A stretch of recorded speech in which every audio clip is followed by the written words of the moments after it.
আজকের আলোচ্য বিষয় হচ্ছে ব্রুটল্যান্ড কমিশন রিপোর্ট বা ব্রুটল্যান্ড রিপোর্ট।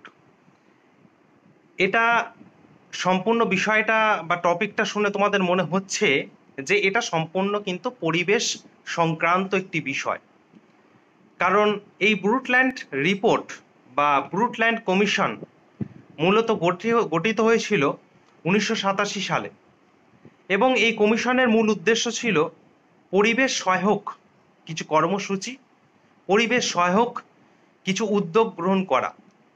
এবং সেই মর্মে আজকে সিইডি বা world commission on environment and development নামক যে কমিশন আছে, সেই কমিশনের মাধ্যমে একটি প্রকাশিত রিপোর্ট অনুসারে এই ব্রুটল্যান্ড রিপোর্ট তৈরি হয়। সালটা খেয়াল করলে দেখা যাবে 1987। এবং শুধু তাই নয়, নরওয়ের প্রধানমন্ত্রী গ্রো হারলেম ব্রুটল্যান্ডের নাম অনুসারে এই প্রতিবেদনটির নাম হয়েছে ব্রুটল্যান্ড রিপোর্ট। তবে এই ব্রুটল্যান্ড রিপোর্টের মূল উদ্দেশ্য ছিল বা মূল লক্ষ্য ছিল কিভাবে আরও পরিবেশকে বান্ধব করে তোলা যায় বা আরও কিভাবে পরিবেশকে উন্নত করে তোলা যায়। সেই কারণে এই ব্রুটল্যান্ড রিপোর্টের আরও একটি উল্লেখযোগ্য বৈশিষ্ট্য ছিল বা আরও একটি উল্লেখযোগ্য কর্মসূচি ছিল বা উদ্দেশ্য ছিল, যেটাই বলি না কেন সবটাই ছিল টেকসই উন্নয়নকে কেন্দ্র করে বা স্থিতিশীল উন্নয়ন বা ইংরেজিতে যেটা বলছে সাস্টেনেবল ডেভেলপমেন্ট, এইগুলি বিষয়কে কেন্দ্র করে। কিন্তু বিষয় হচ্ছে একটু কথার সাপেক্ষে বলে রাখা প্রয়োজন যে টেকসই উন্নয়ন কাকে বলে বা সাস্টেনেবল ডেভেলপমেন্ট কাকে বলে। আমরা টেকসই উন্নয়ন বা সাস্টেনেবল ডেভেলপমেন্ট বলতে গিয়ে শুধু একথাই বলবো যে পরিবেশের যে উন্নয়নটি হবে স্থায়ী স্থিতিশীল, অর্থাৎ যেটা আজকের শুধু উন্নয়নের কথা বলবে না, আজকে তো উন্নয়নের কথা বলবে কিন্তু পাশাপাশি আগামী ভবিষ্যৎকেও সুরক্ষিত করবে এবং অবশ্যই সেটা পরিবেশকে সঙ্গে নিয়ে, পরিবেশের কখনো অধঃপতন ঘটিয়ে নয়। অর্থাৎ সমগ্র সমাজ উন্নতি হবে ঠিকই, কিন্তু পরিবেশকে বাঁচিয়ে অবশ্যই। এবং শুধু তাই নয়, এই ব্রুটল্যান্ড রিপোর্টে আরও বলা হয়েছে যে সমগ্র সমাজে, সমগ্র সংস্কৃতিতে একটি অর্থনৈতিকভাবেও উন্নয়ন আনতে হবে, কিন্তু এই উন্নয়ন অবশ্যই হবে স্থিতিশীল। কখনোই এই উন্নয়ন এমন উন্নয়ন হবে না যা কিনা ভবিষ্যৎ প্রজন্মকে কথা ভাববে না। অর্থাৎ এই উন্নয়ন এমন উন্নয়ন হবে যা কিনা ভবিষ্যৎ প্রজন্মকে সুরক্ষিত দেবার বলয় খুঁজে বেড়াবে বা বলয় একটি গণ্ডি রেখার ব্যবস্থা করবে।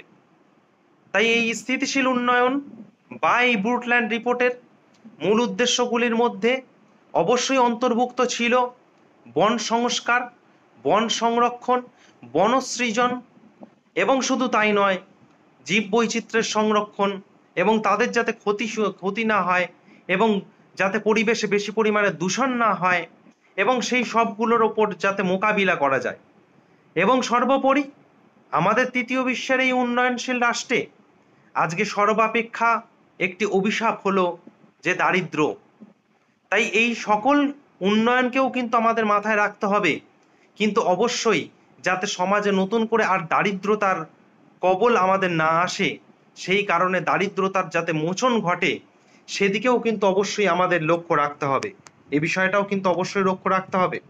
এছাড়াও ব্রুটল্যান্ড রিপোর্টে পরিষ্কার আরও বলা হয়েছে যে বিভিন্ন আন্তর্জাতিক চুক্তিগুলির ওপর জোর দিতে হবে, সন্ধি চুক্তির ওপর জোর দিতে হবে, যে সন্ধি চুক্তিগুলো কিনা স্থিতিশীল উন্নয়নকে যেমন প্রসারিত করবে, তেমনি দারিদ্র মোচনের কথা ভাববে, তেমনি সংস্কৃতি, অর্থনীতি প্রভৃতির স্থিতিশীল উন্নয়নের কথা ভাববে।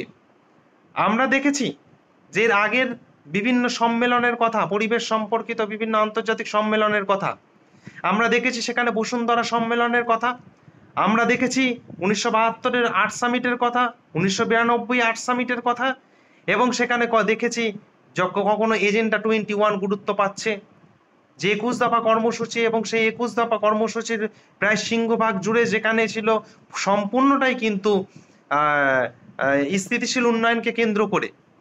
এবং শুধু তাই নয়, পরিবেশকে কিভাবে উন্নয়ন করা যায়, পরিবেশকে কিভাবে সংরক্ষণ করা যায় তার কথাই ভেবে। শুধু যে 8 সামিট তা নয়, এবং শুধু যে 21 দফা পরিকল্পনা তা নয়, পরবর্তীতে সৌর তাপ যাতে আরো নিষ্কাশন যাতে না পরিবর্ধিত হয় সেদিকেও কিন্তু বিশেষভাবে নজর ছিল। এই সব মিলে কিন্তু এই ব্রুটল্যান্ড রিপোর্ট একটি গুরুত্বপূর্ণ ভূমিকা পালন করেছিল।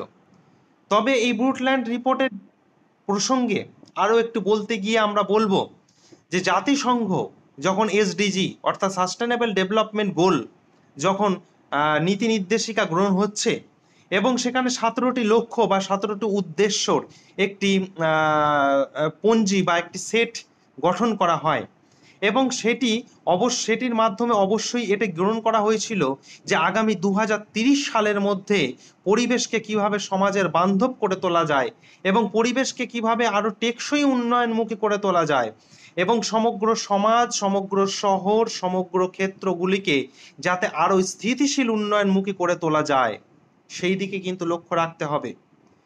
তাই সংক্ষেপে একটু ব্রুটল্যান্ড কমিশন সম্পর্কে একটি বলতে গেলে বলাই যায় যে পরিবেশ সম্পর্কিত একটি যুগান্তকারী দলিল বা পরিবেশ সম্পর্কিত একটি উন্নয়নের রূপরেখা হলো উন্নয়নের রূপরেখা।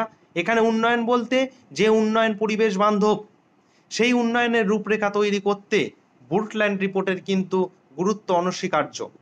এবং শুধু তাই নয়, এই ব্রুটল্যান্ড রিপোর্টে উল্লেখ আছে যে কিভাবে পরিবেশগত, কিভাবে সামাজিকগত, কিভাবে অর্থনৈতিকগত মানে পরিবেশের যে সকল ডাইমেনশন আছে, পরিবেশের যে সকল মাত্রাগুলি আছে সেগুলির ওপর জোর দিয়ে সকলের জন্য যাতে এই টেকসই উন্নয়নকে আরো বেশি প্রসারিত করা যায় সেই দিকে চিন্তা ভাবনা করার কথা কিন্তু এই ব্রুটল্যান্ড কমিশন বা ব্রুটল্যান্ড রিপোর্ট বারে বারে উল্লেখ করেছে। তাই সব শেষে কথা বলেই শেষ করব যে ব্রুটল্যান্ড রিপোর্ট মানেই হচ্ছে পরিবেশকে সংরক্ষণ করা বা পরিবেশকে আরো বেশি সংরক্ষিত করে রাখা, যার উদ্দেশ্য মূল হচ্ছে জীববৈচিত্র্যকে সঠিকভাবে ধরে রাখা এবং সমগ্র পরিবেশকে আগামী জীবনের বা আগামী ভবিষ্যতের বাসযোগ্য করে তোলার একটি সুদক্ষ কারিগর বা সুদক্ষ অঙ্গীকার বলেই এই রিপোর্টের প্রতিবেদন বলে আমার মনে হয়। এইটুকু বলেই শেষ করছি। যদি কারোর কোনো প্রশ্ন থাকে অবশ্যই বলতে পারো। ধন্যবাদ।